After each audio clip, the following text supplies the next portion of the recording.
나는 한지훈, 39살의 평범한 회사원이다. 내성적인 성격이지만 직장에서는 책임감 강한 중간 관리자로 10년간 일해왔다. 아내 서지우는 프리랜서 디자이너로 활동 중이었고 우리는 결혼 10년 차를 맞이했다. 자녀는 없었지만 그게 우리 관계에 문제가 되진 않았다. 아니, 적어도 나는 그렇게 생각했다. 그날도 특별할 것 없는 평일 저녁이었다. 지우는 클라이언트와 미팅이 있다며 조금 늦을 거라고 했고 나는 먼저 귀가해 저녁을 준비하고 있었다. 테이블 위에 놓인 지훈의 휴대폰이 울렸다. 요리 중이라 손을 닦은 후 확인해 보니 카카오톡 메시지였다. 보통은 남의 메시지를 함부로 보지 않지만 잠금 화면에 보인 내용이 시선을 사로잡았다. 오늘도 당신 품에서 자고 싶다. 나 없이 못 자는 거 알지? 발신자는 도혁 오빠였다. 장도혁. 그 이름은 낯설지 않았다. 내 대학 동기였으니까. 가끔 연락하며 술도 몇 번 마셨던 사이. 심지어 우리 집에도 몇 번 초대한 적이 있었다. 심장이 빠르게 뛰기 시작했다. 이게 무슨 상황인지 바로 깨달았지만 믿고 싶지 않았다. 실수일지도 모른다. 다른 사람의 메시지가 잘못 온 걸지도. 하지만 직감은 그게 아니라고 말했다. 메시지는 분명히 지훈에게 온 것이었고 그 내용은 불륜을 의심케 하기에 충분했다. 휴대폰을 다시 테이블에 올려놓고 요리를 계속했다. 머릿속은 복잡했지만 표정을 관리하려 노력했다. 지훈이 돌아왔을 때 아무것도 모르는 척해야 했다. 먼저 확실한 증거를 수집해야 했다. 저녁 식사는 평소와 다름없이 진행됐다. 지훈은 미팅 얘기를 했고 나는 회사에서 있었던 일을 나눴다. 마치 연극을 하는 것처럼 느껴졌다. 내 인생의 배역을 연기하고 있는 기분이었다. 요즘 도혁이 잘 지내? 식사를 마치고 커피를 마실 때 무심코 물어봤다. 지훈의 표정이 살짝 굳었다가 곧 자연스러워졌다. 도혁? 몰라. 왜? 아니, 얼마 전에 SNS에서 봤더니 회사 차렸다던데. 아, 그랬구나. 난 그런 얘기 못 들었어. 지훈의 눈은 내 시선을 피했다. 거짓말이었다. 그녀는 분명 도혁과 연락하고 있었으니까. 그 순간 내가 알던 아내의 모습이 낯설게 느껴졌다. 10년을 함께 살았는데 이제 와서 모르는 사람처럼 느껴졌다. 그날 밤 지훈이 잠든 후 그녀의 휴대폰을 확인하고 싶은 충동이 들었다. 하지만 참았다. 그런 식으로 증거를 찾는 건 나중에 문제가 될 수 있었다. 법적으로 더 확실한 방법이 필요했다. 다음 날 아침 회사로 출근하는 길에 민간탐정사무소에 연락했다. 차분하고 냉정하게 상황을 설명했다. 그리고 지훈과 도혁의 관계에 대한 증거를 수집해 줄 것을 요청했다. 그 인간, 내 친구 아니었어? 우리 집에도 왔던 놈인데. 차 안에서 중얼거렸다. 이중의 배신감이 밀려왔다. 아내와 친구, 둘 다에게 속았다는 사실이 가슴을 후벼 팠다. 하지만 감정에 휩쓸리지 않기로 했다. 차분하게, 계획적으로 대응할 것이다. 복수는 감정이 아닌 전략으로 이루어져야 했으니까. 민간 탐정을 고용한 지 일주일이 지났다. 매일 아침 출근길에 탐정과 만나 진행 상황을 확인했다. 그는 지훈의 일정과 통화 기록, 도혁과의 만남을 꼼꼼히 기록하고 있었다. 증거가 하나둘 쌓이기 시작했다. 어제 오후 3시 서초동의 호텔에서 만났습니다. 약 3시간 정도 머물렀고요. 탐정이 건넨 사진 봉투를 열었다. 호텔 로비에서 손을 잡고 걸어가는 지훈과 도혁의 모습이 선명했다. 가슴이 무너져 내렸지만 표정은 차분히 유지했다. 이제 의심할 여지가 없었다. 지훈은 나를 속이고 있었고 그것도 내 대학 동기와 함께. 더 많은 증거가 필요합니다. 특히 둘이 함께 여행 간 기록이나 대화 내용 같은 것들이요. 탐정은 고개를 끄덕였다. 나는 추가 조사비를 건넸고 그는 더 철저한 조사를 약속했다. 사무실로 향하는 길, 머릿속은 복잡했다. 어떻게 대응해야 할지, 어떤 결정을 내려야 할지 고민이 쌓였다. 회사에서는 평소처럼 업무에 집중했다. 아무도 내 상황을 눈치채지 못하게 하려고 노력했다. 가끔 동료들이 지훈을 물어보면 잘 지내라고 짧게 대답했다. 거짓말이 자연스러워지고 있었다. 이틀 후 탐정에게서 또 연락이 왔다. 이번엔 더 충격적인 사실이 드러났다. 우리 결혼기념일에 나에게 친구들과 제주도 여행이라고 말했던 지훈이 실제로는 도혁과 함께 제주도의 한 펜션에 머물렀다는 것이다. 그것도 우리가 신혼여행 때 갔던 그 펜션이었다. 증거는 충분한가요? 네, 법적으로 충분합니다. 불륜관계를 입증할 수 있는 증거들이 모두 확보됐습니다. 난 고개를 끄덕였다. 탐정에게 마지막 비용을 지불하고 모든 증거 자료를 받았다. 이제 다음 단계로 넘어갈 시간이었다. 법무법인을 찾아가 상담을 예약했다. 변호사 사무실에서 만난 김 변호사는 내 상황을 주의 깊게 들은 후 이혼과 상간소송 두 가지를 함께 진행하는 것이 좋겠다고 조언했다. 상간소송은 위자료를 청구하는 민사소송입니다. 장도혁 씨가 고의로 귀하의 혼인관계를 침해했다는 것을 증명해야 하는데 제출하신 증거로는 충분히 가능해 보입니다. 얼마나 청구할 수 있을까요? 일반적으로 3천만 원에서 5천만 원 정도 청구하는 경우가 많습니다. 상황에 따라 다르긴 하지만요. 난 5천만 원을 청구하기로 결정했다. 돈이 목적은 아니었지만 도혁이 내 인생을 망가뜨린 대가를 치르게 하고 싶었다. 이혼에 있어서는 최대한 불리하게 진행하려 했다. 지훈이 불륜의 책임을 져야 했으니까. 이런 법적 절차를 밟는 동안 집에서는 평소와 똑같이 행동하려 노력했다. 지훈은 여전히 늦은 미팅과 친구와의 약속을 핑계로 자주 집을 비웠고 나는 그저 미소 지으며 잘 다녀와라고 말했다. 한때는 내 아내였고 한때는 내 친구였던 그들은 이제 법적 피고가 될 예정이었다. 증거 수집이 마무리되고 소장 준비가 끝나갈 무렵 나는 도혁을 만나보기로 결심했다. 그의 배신에 직접 물어볼 기회를 갖고 싶었다. 하지만 그건 감정적인 대결이 아닌 냉정한 관찰이 될 것이다. 도혁이 어떤 말로 변명할지 지켜보고 싶었다. 전화 한 통으로 내 인생을 바꿔놓을 수 있다는 걸 알까? 소장을 들고 집으로 돌아오는 길, 창밖으로 스쳐 지나가는 도시의 불빛을 바라보며 생각했다.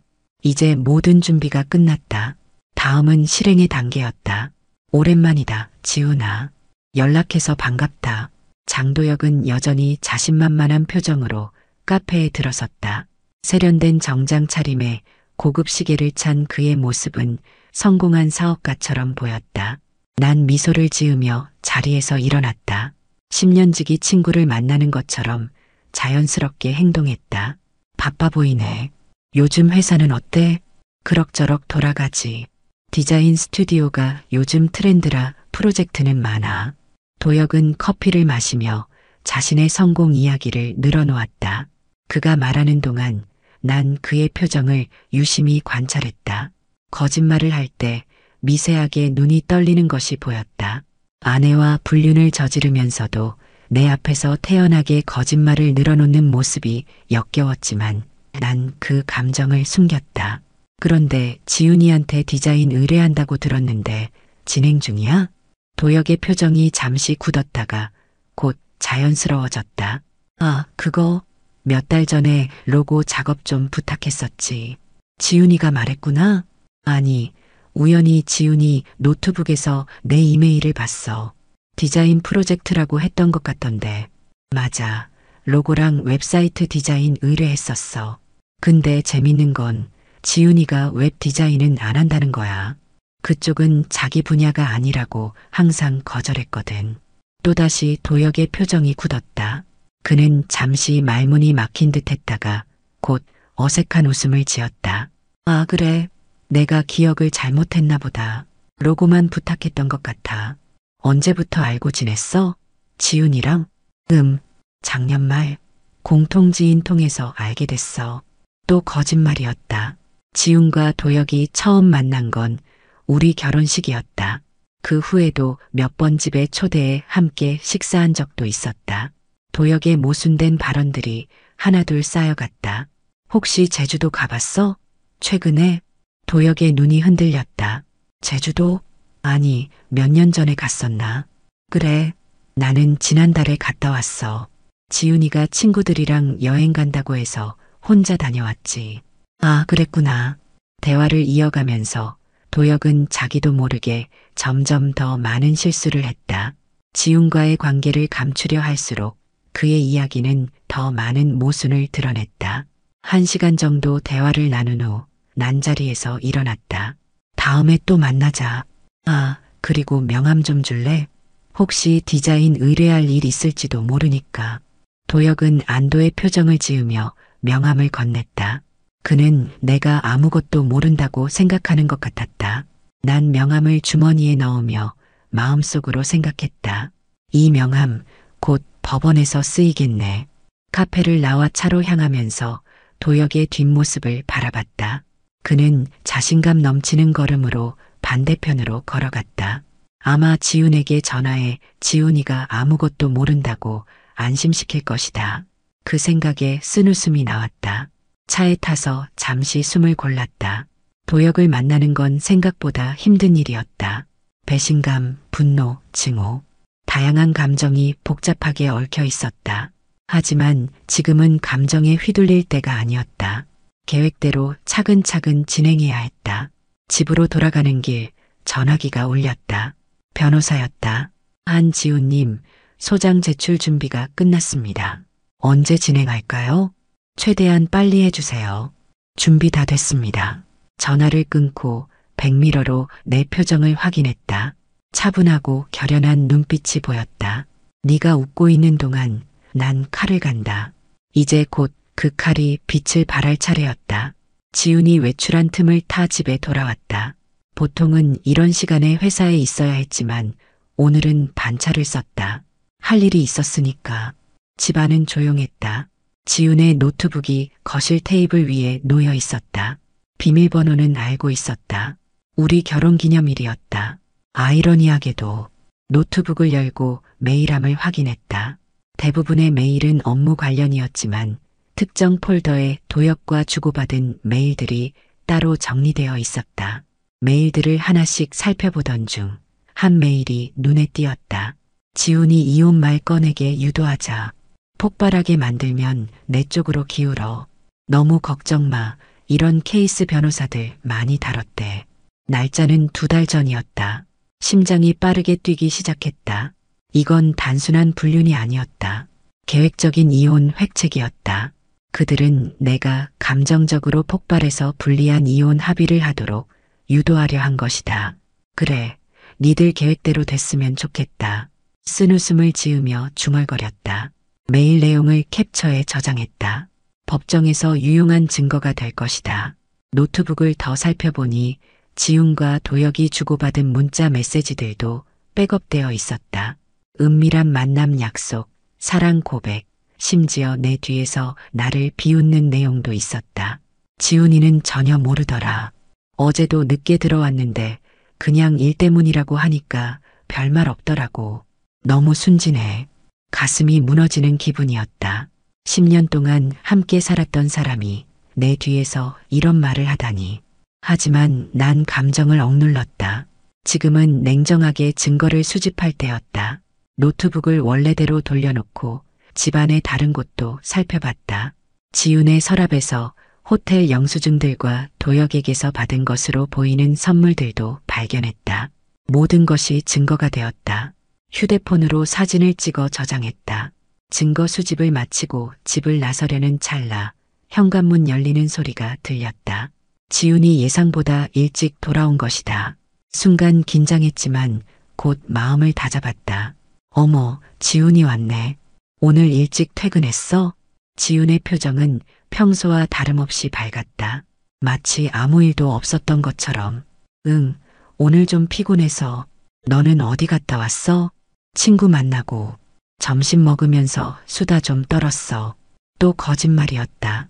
탐정이 보내준 사진에 따르면 지훈은 오늘도 도혁과 만났다. 그래, 재밌었겠네. 아무렇지 않은 척 웃으며 대답했다. 지훈은 내 태도에 안심한 듯했다. 난 그녀가 주방으로 향하는 모습을 지켜봤다. 한때는 그 뒷모습을 바라보는 것만으로도 행복했었는데, 이제는 그저 낯선 사람처럼 느껴졌다. 그날 밤 지훈이 잠든 후 다시 한번 모든 증거를 점검했다. 녹취, 이메일, 사진, 호텔 출입 기록. 모든 것이 완벽했다. 이제 마지막 단계만 남았다. 소송을 제기할 시점을 결정하는 것. 변호사와 상의한 결과 다음 주 월요일에 소장을 접수하기로 했다. 이혼 소송과 상간 소송을 동시에 진행할 것이다. 그때까지는 평소처럼 행동하며 지훈과 도혁에게 의심을 사지 않도록 해야 했다. 침대에 누워 천장을 바라보며 생각했다. 나더러 폭발하라고? 그래, 법정에서 터뜨려주지. 감정적으로 대응했다면 그들의 함정에 빠졌을 것이다. 하지만 난 이성적으로 대처했고, 이제 그들이 쳐둔 덫에 그들 스스로가 걸려들 차례였다. 월요일 아침 법원으로 향하는 발걸음이 무거웠다. 변호사와 함께 이혼 소장과 상간 소송 소장을 접수했다. 두 가지 모두 철저하게 준비한 증거들로 가득 차 있었다. 소장이 접수되면 일주일 내로 지훈과 도혁에게 송달될 것이다. 그때까지는 평소처럼 행동해야 했다. 소송이 진행되면 어떻게 될까요? 변호사에게 물었다. 일단 이혼 소송의 경우 증거가 명백하니 유리한 위치에 있습니다. 재산 분할도 최소화할 수 있을 겁니다. 상간 소송은 시간이 좀 걸리겠지만 승소 가능성이 높습니다. 집으로 돌아오는 길 전화기가 울렸다. 직장 동료였다. 지훈아, 큰일 났어. 장도혁이 우리 회사 프로젝트 맡기로 했다던 그 계약 말이야. 갑자기 파기됐대. 왜? 모르겠어. 사장님이 엄청 화나셨어. 아마 다른 회사로 갔나 봐. 전혀 예상하지 못한 상황이었다. 난 아직 아무런 조치도 취하지 않았는데 이미 도혁에게 변화가 생기고 있었다. 아마도 내가 그를 만난 후 뭔가 눈치챘을까? 아니면 단순한 우연일까? 돌아온 집은 평소와 같았다. 지우는 저녁을 준비하고 있었고 평소처럼 밝은 미소로 나를 맞이했다. 오늘 어땠어? 평소와 다름없었어. 너는? 나도. 아, 내일 엄마 만나러 갈 거야. 점심 먹고 올게. 또 거짓말이었다. 탐정에 따르면 내일도 도혁과의 만남이 예정되어 있었다. 난 그저 고개를 끄덕이며 평소처럼 행동했다. 3일이 지났다. 아침 일찍 초인종 소리에 잠에서 깼다. 현관문을 열자 우편 배달부가 서류 2통을 건넸다. 법원에서 온 소장이었다. 하나는 지훈 앞으로, 다른 하나는 내 앞으로 왔다. 소송이 시작됐음을 알리는 신호였다. 지훈은 아직 자고 있었다. 난 조용히 그녀의 소장을 침대 옆 테이블에 올려두고 출근 준비를 했다. 오늘은 일찍 나가야 했다. 지훈이 소장을 받고 보일 반응을 지켜보고 싶지 않았다. 회사에 도착하자마자 변호사에게 전화가 왔다. 장도혁 씨에게도 소장이 전달됐습니다. 이제 공식적으로 소송이 시작됐다고 보시면 됩니다. 업무에 집중하려 했지만 마음이 복잡했다. 점심시간 핸드폰이 끊임없이 울렸다. 지훈이었다. 받지 않았다. 문자 메시지도 연달아 왔다. 이게 무슨 소리야? 전화 좀 받아. 오해가 있어. 설명할 기회를 줘. 제발 대화하자. 업무를 마치고 사무실을 나섰을 때 주차장에서 지훈이 기다리고 있었다. 눈이 붉어져 있었다. 분명 울었던 모양이다. 왜 이러는 거야? 갑자기 이혼 소송이라니? 갑자기? 네가 도혁이랑 불륜을 저지른 지 몇 달이 지났는데도 갑자기라고? 지훈의 얼굴이 창백해졌다. 그녀의 입술이 떨렸다. 그건 오해야. 도혁이랑은 그냥 업무적인 관계일 뿐이야. 거짓말은 이제 그만해. 모든 증거가 있어. 호텔 영수증, 여행 사진, 너희가 주고받은 메일, 문자까지. 심지어 나더러 폭발하게 만들면 유리하다는 너희 계획까지 다 알고 있어. 지우는 말문이 막힌 듯했다. 그녀의 눈에서 눈물이 흘러내렸다. 미안해. 정말 미안해. 그런데 우리 관계가 너무 식어서 넌 항상 일에만 집중했잖아. 난 외로웠어. 그녀의 변명이 귓가를 맴돌았다. 뻔한 핑계였다. 바빴다는 이유로 불륜을 정당화하려는 시도가 가소로웠다. 식어간다고 느꼈으면 나한테 말했어야지. 왜 다른 남자를 만났어? 그것도 내 친구를? 도혁이가 내 말을 들어줬어. 넌 항상 나중에, 지금은 바빠라는 말뿐이었고 더 이상 듣고 싶지 않았다. 손을 들어 그녀의 말을 끊었다. 됐어. 이제 와서 그런 변명은 소용없어. 집에 가서 짐 싸. 내일까지 나가줬으면 좋겠어. 뭐? 내가 왜 나가야 해? 그 집은 우리 공동 재산이야. 법적으로는 그럴지 모르지만 네가 불륜을 저질렀으니 재산 분할해서 불리해질 거야. 변호사가 그렇게 말하더라. 너희가 계획한 대로 됐으면 내가 불리했겠지만 이젠 상황이 달라졌어. 지우는 절망적인 표정으로 나를 바라봤다. 한때는 그 눈빛에 마음이 약해졌겠지만 이제는 달랐다. 너무 많은 거짓말과 배신을 견뎌온 후였다. 내일 집에 돌아갈게. 그때까지 짐 싸서 나가 있어. 열쇠도 놓고 가. 차에 올라 출발하려는데 지훈이 창문을 두드렸다. 제발 한 번만 더 기회를 줘. 다시 시작할 수 있어. 도혁이랑은 끝냈어. 창문을 내리지 않고 그저 고개를 저었다. 백미러로 주차장에 무너지듯 쪼그려 앉은 지훈의 모습이 보였다. 한때는 그 모습에 가슴이 아팠을 텐데 지금은 아무런 감정도 느껴지지 않았다. 모텔로 향하는 길, 도혁에게서 연락이 왔다. 역시 그도 소장을 받은 모양이었다. 지훈아, 오해가 있어. 만나서 얘기하자. 답장하지 않았다. 이제 대화는 법정에서 하게 될 것이다. 장도혁은 이혼 소송 소식이 퍼지면서 업계에서 평판이 급격히 추락하기 시작했다. 불륜 사실이 알려지자 주요 클라이언트들이 하나둘 계약을 파기했다. 그의 디자인 스튜디오는 큰 타격을 입었고 파트너십 계약도 모두 취소되었다. 변호사를 통해 들은 소식에 따르면 도혁은 소송을 취하해달라며 합의를 제안해왔다. 하지만 난 거절했다. 이제 와서 돈으로 모든 것을 해결하려는 그의 태도가 더욱 불쾌했다. 합의는 없습니다. 끝까지 갈 겁니다. 변호사에게 단호하게 말했다. 그는 고개를 끄덕이며 내 뜻을 존중해 주었다. 텅 빈 집으로 돌아왔다. 지훈의 물건들은 모두 사라졌고 곳곳에 빈자리가 눈에 띄었다. 벽에 걸려있던 우리의 결혼 사진도 내려놓았다. 이제 과거의 추억들을 정리할 때가 되었다. 친구들이 자주 연락해 위로했지만 혼자 있는 시간이 필요했다. 회사에서도 일에만 집중했다.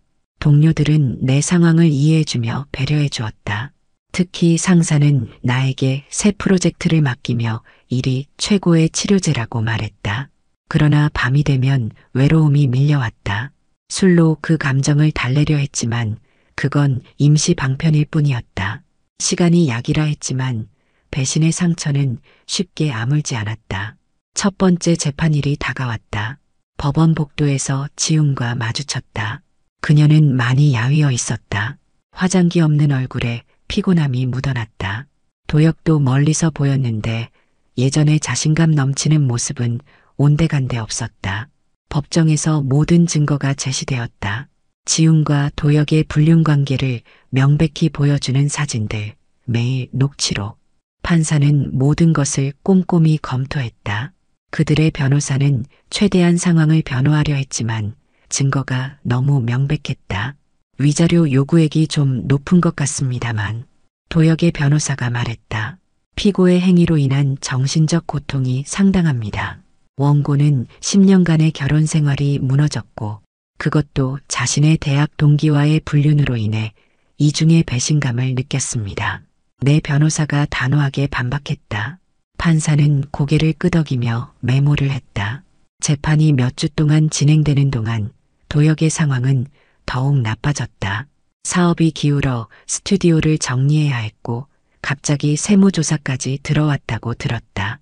나와는 전혀 관계없는 일이었지만 어쩌면 그의 불륜 사실이 알려지면서 다른 문제들도 수면 위로 떠오른 것 같았다. 지훈의 상황도 좋지 않았다.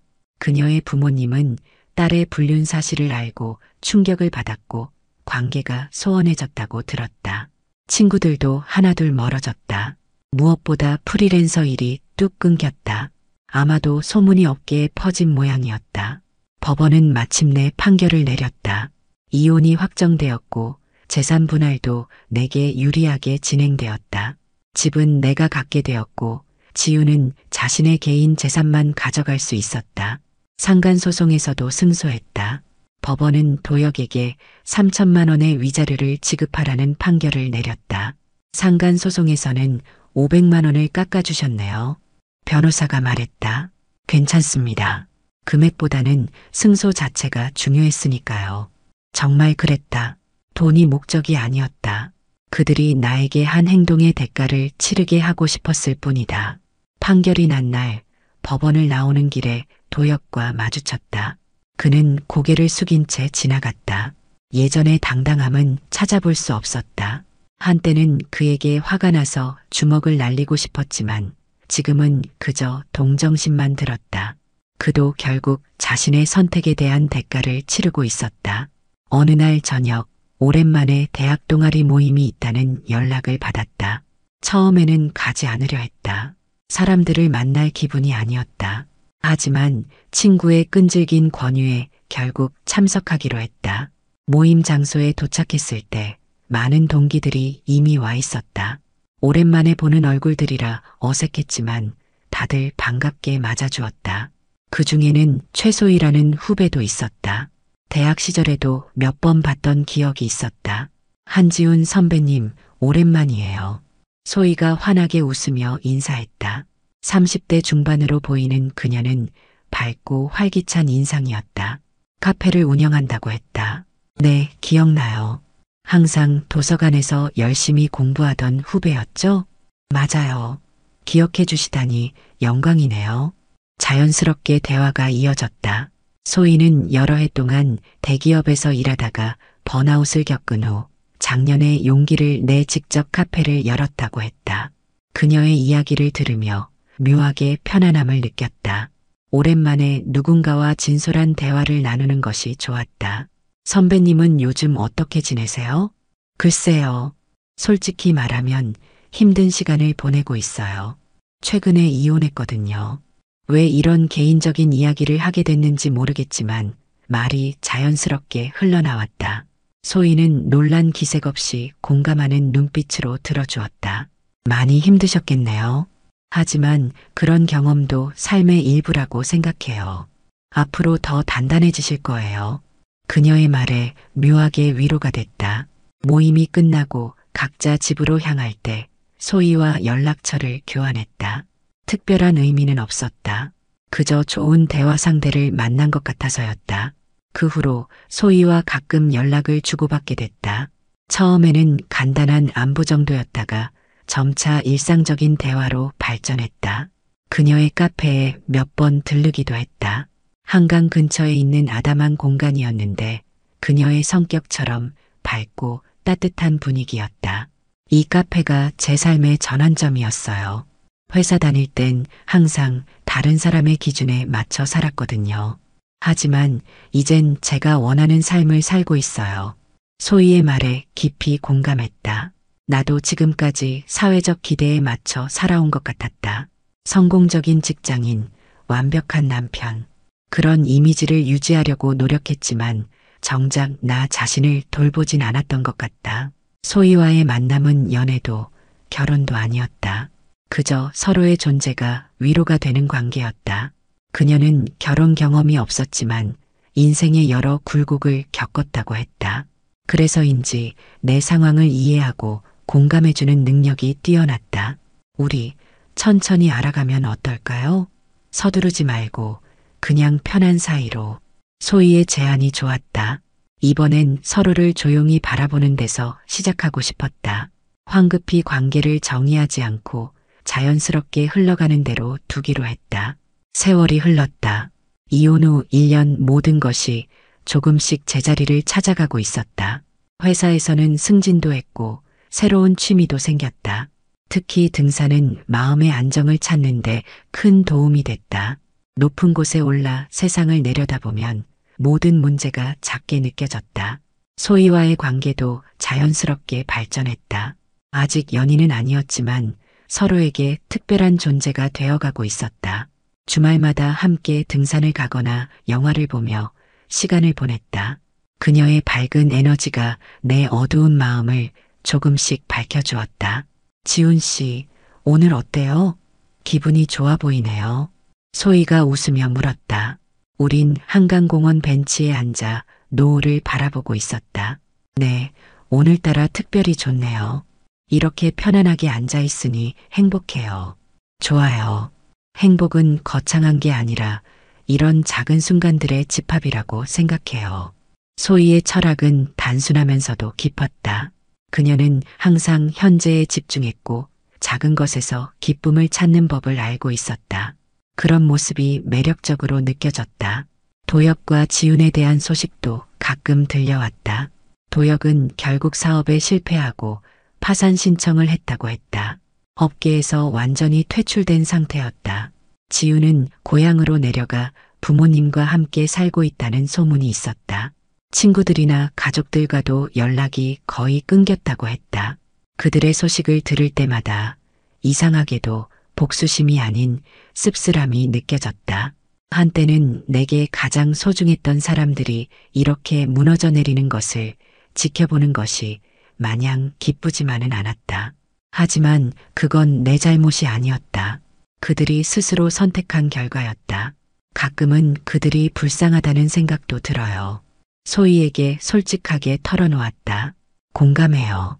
하지만 지훈 씨가 그들의 인생까지 책임질 필요는 없어요. 각자 자신의 선택에 책임을 져야 하는 거죠. 소희의 말이 위로가 됐다. 그녀는 항상 균형 잡힌 시각으로 상황을 바라봤다. 비난하지도 과도하게 동정하지도 않았다. 이혼 2년 후 내 삶은 완전히 달라졌다. 회사에서는 팀장으로 승진했고 소희와의 관계도 깊어졌다. 우리는 공식적인 연인 사이가 되었고 자연스럽게 미래를 함께 계획하게 됐다. 도혁은 고향으로 돌아갔다는 소식을 들었다.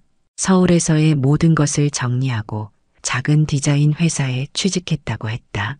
지훈은 해외로 떠났다는 소문도 있었다. 더 이상 그들의 소식에 가슴이 아프지 않았다. 그저 인생의 한 페이지를 함께 넘긴 사람들일 뿐이었다. 지훈 씨, 이사 생각해 본 적 있어요? 어느 날 소희가 물었다. 우리는 그녀의 카페 테라스에 앉아 저녁을 먹고 있었다. 이사요? 어디로요? 글쎄요, 조금 더 조용한 곳으로. 서울 근교나 강원도 쪽이 어떨까 싶어요. 자연 속에서 사는 건 어떨까요? 사실 나도 비슷한 생각을 하고 있었다. 도시의 번잡함에서 벗어나 조용한 곳에서 새 삶을 시작하고 싶었다. 특히 이혼 후 홀로 지내는 그 집은 여전히 과거의 기억으로 가득했다. 좋은 생각이에요. 실은 저도 그런 고민을 하고 있었어요. 소희는 기쁜 표정으로 내 손을 꼭 잡았다. 그녀의 손길이 따뜻했다. 그럼 주말에 강원도 쪽으로 답사 가볼까요? 제가 마음에 드는 지역이 몇 군데 있어요. 그렇게 우리는 새로운 보금자리를 찾아 떠났다. 강원도의 작은 마을을 둘러보며 미래를 꿈꿨다. 소희는 그곳에서 작은 카페를 열고 싶어 했고 나는 재택근무를 하거나 퇴직 후 전원 생활을 계획했다. 여기 정말 좋네요. 공기도 맑고 사람들도 친절하고. 소희가 감탄했다. 우리는 바다가 보이는 언덕 위 작은 집을 둘러보고 있었다. 낡았지만 아늑한 느낌의 집이었다. 정말 마음에 들어요. 이곳에서 새 출발을 하는 건 어떨까요? 소희의 제안에 기꺼이 동의했다. 서울의 집은 매물로 내놓기로 했다. 과거의 상처가 배어 있는 공간보다 새로운 기억을 쌓아갈 장소가 필요했다. 서울로 돌아오는 길, 소희가 조용히 말했다. 지훈 씨, 행복하세요? 잠시 생각해봤다. 행복이란 무엇일까? 과거에는 성공적인 직장 생활, 안정적인 결혼 생활이 행복이라고 생각했다. 하지만 지금은 달랐다. 행복은 순간순간 느끼는 작은 기쁨들의 합, 그리고 곁에 있는 사람과 나누는 진솔한 감정이었다. 네, 행복해요. 소혜 씨 덕분에요. 그녀는 미소를 지으며 내 어깨에 기대었다. 차창 밖으로 흐르는 풍경이 아름다웠다. 이제 우리는 함께 새로운 이야기를 써나갈 준비가 되어 있었다. 집으로 돌아와 짐을 정리하던 중 오래된 서랍 속에서 결혼 사진첩을 발견했다. 잠시 망설이다가 펼쳐봤다. 웃고 있는 지훈과 나의 모습. 한때는 행복했던 순간들이었다. 하지만 이제는 그저 먼 기억일 뿐이었다. 사진첩을 덮고 창밖을 바라봤다. 이제 더 이상 과거에 얽매이지 않기로 했다. 복수는 끝났고 인생은 계속되고 있었다. 상처를 준 사람들에 대한 분노와 원망보다 새로운 시작을 가능하게 해준 것에 감사함이 더 컸다. 전화기가 울렸다. 소희였다. 내일 이사업체 연락했어요. 다음 주에 강원도로 갈 수 있을 것 같아요. 고마워요. 정말 기대돼요. 통화를 마치고 베란다에 나가 별을 바라봤다. 서울의 밤하늘에는 별이 많지 않았지만 곧 강원도의 맑은 하늘 아래서 수많은 별들을 볼 수 있으리라 기대했다. 마치 내 인생처럼 어둠 속에서도 빛나는 것들이 있다는 걸 알게 됐다. 지우는 위자료를 모두 지불했고 연락은 단 한 번도 없었다. 도혁도 마찬가지였다. 그들은 그렇게 내 삶에서 완전히 사라졌다. 그리고 나는 지금 여기 있다. 소희와 함께 새로운 시작을 앞두고 나는 내가 버텨낸 것을 사랑하기로 했다. 그게 내가 이긴 증거니까. 더 이상 복수가 필요하지 않았다. 나는 이미 충분히 승리했으니까. 법적으로, 인간적으로, 그리고 가장 중요한 것은 내 마음속에서. 이야기가 재미있으셨나요? 좋아요와 구독으로 응원해 주시면 더 많은 감동적인 이야기로 찾아뵙겠습니다. 여러분의 작은 관심이 저에게는 큰 힘이 됩니다. 감사합니다.